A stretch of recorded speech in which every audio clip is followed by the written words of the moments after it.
안녕하세요. 영상 시작 전에 구독과 좋아요 눌러주시면 감사하겠습니다. 오늘의 첫 번째 경기입니다. 12월 3일 수요일 오전 4시 30분 본머스 대 에버턴 해외 축구 경기 분석입니다. 첫 번째 팀 전력 및 전술 분석입니다. 본머스는 이라올라 감독 특유의 하이프레싱, 트랜지션 중심 4-2-3-1을 유지하고 있습니다. 스콧 아담스의 더블 볼란치가 압박 전환의 중심이며 측면의 타버니어, 세메뇨가 폭넓은 침투와 1대1 돌파로 전진을 만들어냅니다. 최근엔 수비 라인이 흔들리는 편이나 전방 압박 성공률은 꾸준히 높게 유지되고 있습니다. 에버턴은 모에스 특유의 직선적 전진 세트피스 기반 4-2-3-1이 뚜렷하며 가너, 아이로그 부남의 중원 활동량을 앞세워 중원 접전에서 강한 압박을 가합니다. 측면 풀백의 오버래핑은 줄었지만 수비 안정성은 준수하며 마이콜렌코 타르코브스키 중심의 라인은 단단한 편입니다. 두 팀 모두 압박 성향이 강해 중원 싸움과 전환 속도가 경기 템포를 좌우할 전망입니다. 두 번째 핵심 선수 및 결장 이슈입니다. 본머스는 에바닐손의 결정력과 세메뇨, 타버니어의 측면 활동이 공격 완성도의 핵심입니다. 아들리의 이선 조율이 좋아지며 빌드업 안정도도 상승했습니다. 다만 크리스티 쿠크 등 미드필더 자원 결장이 있어 중원 로테이션 폭은 좁아져 있습니다. 에버턴은 드워즈버리, 홀의 중앙 전개와 그릴리시의 사이드 전개가 핵심축이며 바리의 마무리 능력이 기대 요소입니다. 하지만 브랜스웨이트, 콜먼게에 등 결장 여파로 수비 라인 로테이션은 제한적입니다.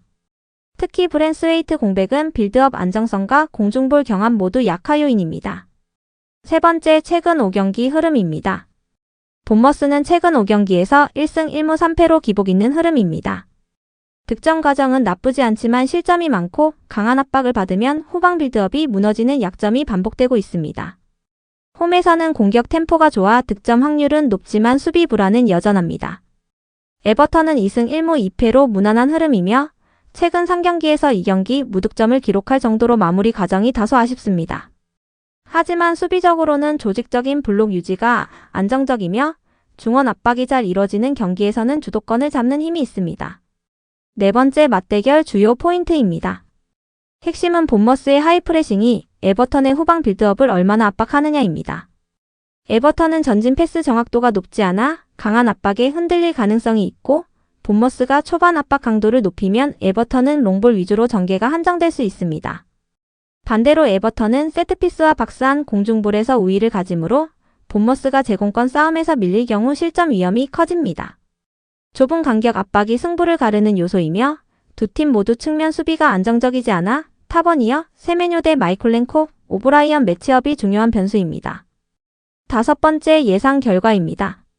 본머스는 홈에서 공격 템포가 살아나며 전방 압박이 강력해 득점 기대치는 높습니다. 반면 에버턴은 수비 조직력은 좋지만 전진 전개와 마무리 양쪽 모두에서 안정성이 떨어지는 상황입니다. 두 팀 모두 실점 위험 요소가 있어 득점이 오가는 경기 가능성이 크며 전체적인 주도권은 본머스가 약간 우세해 보입니다. 예상 스코어는 본머스 2대1 에버턴 또는 본머스 1대1 에버턴입니다. 두 번째 경기입니다. 12월 3일 수요일 오전 4시 30분 풀럼 대 맨체스터 시티 해외 축구 경기 분석입니다. 첫 번째 팀 전력 및 전술 분석입니다. 풀럼은 실바 감독 체제의 4-2-3-1 빌드업 기반 점유형 축구를 유지하고 있습니다. 베르게 이워비의 중원 조합은 안정적인 점유와 전환 능력이 강점이며 윌슨과 케빈의 이선 움직임을 통해 수적 우위를 만들어가는 패턴이 뚜렷합니다. 하지만 전방 결정력은 히메네스 의존도가 높고 상대 압박이 강할 때 중원 탈압박이 흔들리는 약점도 존재합니다. 맨시티는 과르디올라가 최근 4-3-2-1 구조를 활용하며 중앙 밀집과 점유 압박을 극대화하고 있습니다. 포든 실바의 이선 하프스페이스 장악력은 리그 최상위이며 하란드의 피니시와 도쿠의 1대1 돌파가 전진의 핵심축입니다. 로드리가 체력 이슈로 100%는 아니지만 리자너스, 누네스가 중원에서 빌드업 부하를 나누는 방식으로 해결하고 있습니다. 전체적인 전술 완성도는 시티가 확실히 앞서 있습니다. 두 번째 핵심 선수 및 결장 상황입니다. 풀럼은 안데르센 바세이의 센터백 조합이 수비 안정성을 제공하며 테테, 세세뇽의 양 측면도 안정적입니다. 그러나 로빈슨, 무니즈 등이 결장하며 좌측 전개와 전방 로테이션 폭이 좁아졌다는 점이 부담 요인입니다. 히메네스의 득점 기복도 변수입니다. 맨시티는 코바치치, 로드리 등 일부 이탈이 있지만 스쿼드 뎁스가 워낙 강해 큰 공백은 없습니다. 도쿠, 포든, 실바, 홀란드 라인의 공격 구성은 여전히 리그 최강 수준이며 그바르디올, 디아스의 중앙 수비와 도나룸마의 세이브 능력도 안정적 흐름을 보이고 있습니다. 세 번째, 최근 5경기 흐름입니다. 풀럼은 최근 5경기 3승 1무 1패로 흐름이 좋습니다. 특히 울버햄튼전, 선덜랜드전에서 안정적인 점유와 빠른 전환이 눈에 띄었고 실점 억제력도 최근 크게 상승한 모습입니다. 다만 강팀 상대에서는 빌드업 압박에 흔들리며 수비가 벌어지는 장면이 반복되고 있습니다. 맨시티는 3승 0무 2패로 챔스 및 빅매치 일정이 겹치며 체력 기복이 존재했습니다. 레버쿠젠, 뉴캐슬전 패배는 전개 속도가 느려지고 좌우 전환이 매끄럽지 못했던 결과입니다. 그러나 리버풀, 도르트문트전에서는 다시 압도적인 전후반 운영을 보여 전력 자체는 큰 이상이 없습니다. 네 번째, 맞대결 주요 포인트입니다.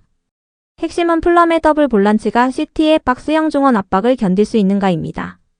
시티의 중앙 압박은 리그 최상 2급이며 풀럼이 후방에서 전진 패스를 처리하지 못하면 점유율이 크게 밀릴 가능성이 높습니다. 반대로 풀럼이 윙 전개로 압박을 분산시키면 독구 측면의 수비 부담이 커질 수 있습니다. 시티는 하란드의 침투, 포든 실바의 하프 스페이스 장악이 핵심이며 풀럼 센터백이 이를 90분 내내 견뎌내기는 쉽지 않습니다. 풀럼은 세트피스 혹은 역습 상황에서 1위 차례 기회는 만들 수 있지만 중원 밀도, 전술 완성도에서 시티가 분명한 우위를 점합니다. 다섯 번째, 예상 결과입니다. 시티는 점유, 압박, 중앙 장악력에서 풀럼보다 한 단계 위에 있으며 전방 결정력도 훨씬 안정적입니다. 다만 풀럼의 최근 수비 조직력 향상과 홈 경기력은 무시할 수 없어 완전한 일방 흐름까지는 가지 않을 전망입니다. 전체적으로 시티가 경기 흐름을 60에서 65% 수준으로 장악하고 풀럼은 역습 위주의 제한된 찬스에 의존할 가능성이 높습니다. 예상 스코어는 풀럼 1대2 맨체스터 시티 또는 풀럼 0대2 맨체스터 시티입니다. 세 번째 경기입니다. 12월 3일 수요일 오전 5시 15분 뉴캐슬 유나이티드 대 토트넘 하스퍼 해외 축구 경기 분석입니다. 첫 번째, 팀 전력 및 전술 분석입니다.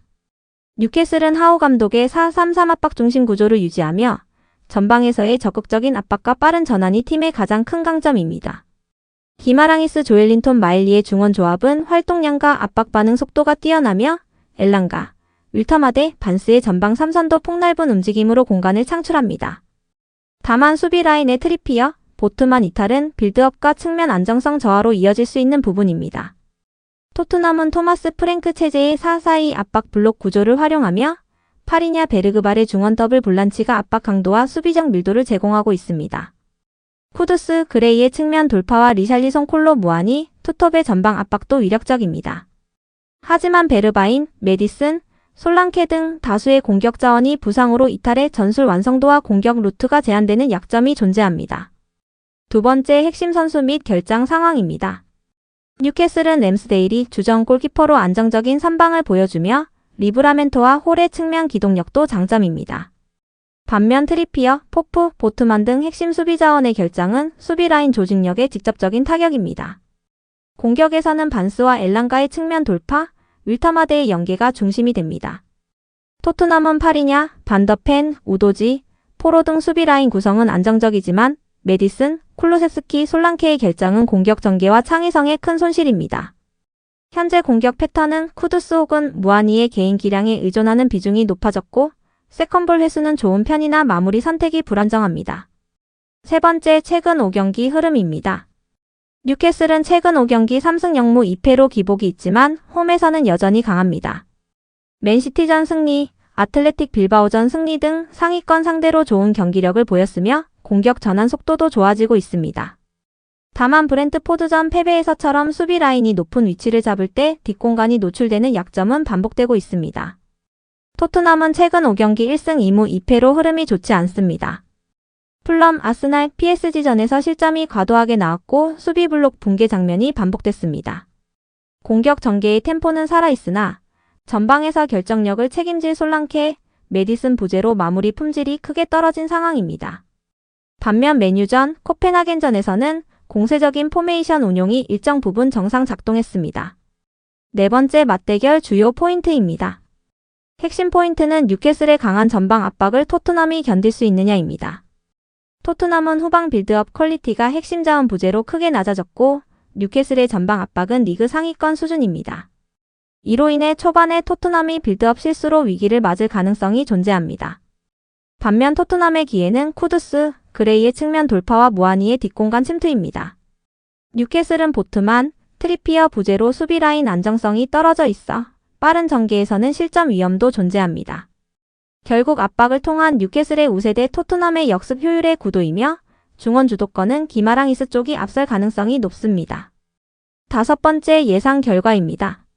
뉴캐슬은 홈 경기력, 압박 강도, 중원 장악력에서 우위를 가지며 전술적 완성도 또한 최근 토트넘보다 안정적입니다. 토트넘은 부상 이슈로 공격의 창의성과 결정력 모두 떨어져 있어 득점 루트가 제한적입니다. 전체적인 경기 흐름은 뉴캐슬이 주도하고 토트넘은 역습 및 개인 기량으로 몇 차례 찬스를 만드는 패턴이 예상됩니다. 다만 뉴캐슬 수비 이탈도 있어 클린시트 가능성은 다소 낮습니다. 예상 스코어는 뉴캐슬 2대1 토트넘 또는 뉴캐슬 1대1 토트넘입니다. 네 번째 경기입니다. 12월 3일 수요일 오전 5시 바르셀로나 대 아틀레티코 마드리드 해외 축구 경기 분석입니다. 첫 번째 팀 전력 및 전술 분석입니다. 바르셀로나는 플릭 체제의 4-2-3-1 유형 전개를 유지하며 올모 야말 라피냐의 2-3선 조합이 공격 전개의 핵심입니다. 하지만 데용, 가비, 아라오 등 중원, 수비 중심 축의 이탈은 빌드업 안정성과 수비 라인 조율에 직접적인 타격을 주고 있습니다. 최근 경기에서는 하프 스페이스 점유보다는 측면 돌파 의존도가 높아지는 경향도 나타납니다. 아틀레티코 마드리드는 시메온의 특유의 4-4-2 중저블록 구조와 높은 집단 압박 완성도를 바탕으로 안정적으로 승점을 쌓고 있습니다.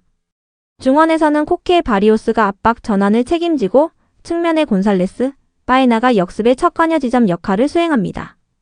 전체적인 수비 조직력과 트랜지션의 날카로움은 현재 바르셀로나보다 우위에 있습니다. 두 번째 핵심 선수 및 결장 상황입니다. 바르셀로나는 데용, 아라우호, 가비, 페르민 등 중원, 수비 핵심 자원이 대거 빠진 상태입니다. 이는 빌드업 라인 안정성, 압박 회피 능력, 수비 전환 속도를 모두 떨어뜨리는 요인입니다. 테어 슈테게네 등 부상 가능성도 크며 출전 불가 시 최후방 안정감은 확실히 약해집니다. 아틀레티코는 레 노르망드가 12월 중순까지 이탈이지만 랭글레 히메네스 조합으로 어느 정도 버티는 모습입니다. 마르코스 요렌테의 출전 여부는 전진 속도와 역습의 완성도에 크게 영향을 미칩니다. 그러나 공격 라인은 컨디션이 좋아 전방 파괴력은 유지되는 편입니다. 세 번째 최근 5경기 흐름입니다. 바르셀로나는 최근 5경기에서 3승 1무 1패로 공격력은 살아있으나 실점 패턴이 반복되는 등 불안 요소가 뚜렷합니다.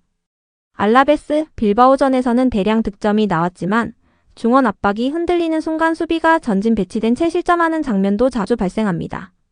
아틀레티코는 최근 공식 5경기에서 모두 득점하며 4승 1무 수준의 안정적인 흐름을 보여줍니다.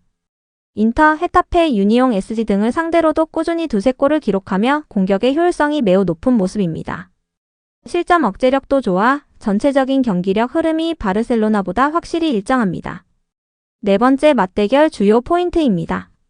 핵심 변수는 바르셀로나의 불완전한 중원이 아틀레티코의 중앙 압박을 버틸 수 있는가입니다. 플릭의 빌드업 방식은 6번, 8번의 안정적 전진 패스가 필수인데 현재 라인업 구성으론 아틀레티코의 밀도 높은 압박과 트랜지션 속도에 취약합니다.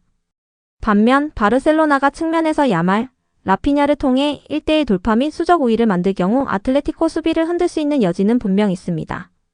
아틀레티코는 전형적인 역습 하프 스페이스 침투 패턴이 현재 바르셀로나의 수비 구조와 상성이 매우 좋습니다. 특히 바에나, 바리오스의 전진 속도와 알바레스의 마무리는 바르사 센터백 조합을 압박할 수 있는 핵심 요소입니다. 다섯 번째 예상 결과입니다. 전체적인 전술 완성도, 중원 장악력, 전환 속도에서 아틀레티코가 우위이며 결장자 상황까지 고려하면 바르셀로나가 주도권을 안정적으로 유지하기는 쉽지 않습니다. 바르사는 홈에서 공격적으로 나서겠지만 중원 불안과 수비 라인 뒤 공간 문제로 실점 리스크가 높습니다. 경기 흐름은 바르셀로나의 점유대 아틀레티코의 효율적 역습으로 전개될 가능성이 크며 실제 득점 기대값은 아틀레티코가 더 높게 형성될 전망입니다. 예상 스코어는 바르셀로나 1대2 아틀레티코 마드리드 또는 바르셀로나 1대1 아틀레티코 마드리드입니다. 다섯 번째 경기입니다. 12월 3일 수요일 오전 5시 도르트문트 대 레버쿠젠 해외 축구 경기 분석입니다. 첫 번째 팀 전력 및 전술 분석입니다. 도르트문트는 코바치 감독 체제에서 3-4-2-1 구조로 운영되며 안정적 수비 블록과 빠른 전진 전개가 특징입니다. 사비처 은메차의 더블 미드진을 중심으로 좌우 측면의 오버래핑을 활용한 직선적 공격 전개가 자주 등장합니다.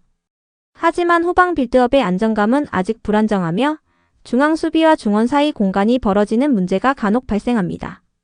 레버쿠젠은 휠만드 감독 체제에서 3-4-2-1을 유지하지만 전개 방식은 매우 유연하고 점유 기반입니다. 프리, 틸만, 포크가 이선에서 하프 스페이스를 장악하며 그리말도 마사 측면 조합은 리그 최상위 빌드업 기여도를 보여주고 있습니다.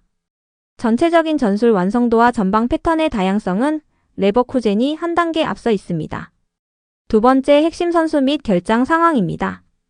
도르트문트는 주전급인 줄레, 아르투르, 블라스비 등이 모두 이탈하며 후방 로테이션 폭이 크게 줄었습니다. 특히 300구성에서 중앙 수비 뎁스가 얇아져 슐로터베크와 안톤의 부담이 증가한 상태입니다. 반면 공격에서는 아데이미, 브란트 기라시 조합이 모두 건강하며 최근 컨디션도 좋습니다.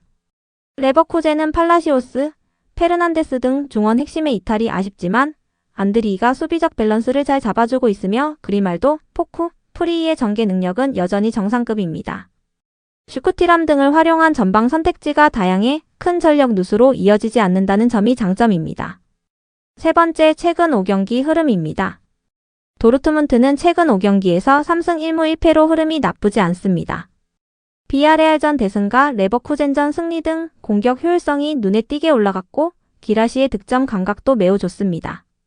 다만 맨시티전 대패처럼 강팀 상대로 수비라인 간격이 무너지는 문제는 여전히 해결되지 않은 약점입니다. 레버쿠젠은 5경기 3승 0무 2패로 최근 기복이 존재합니다.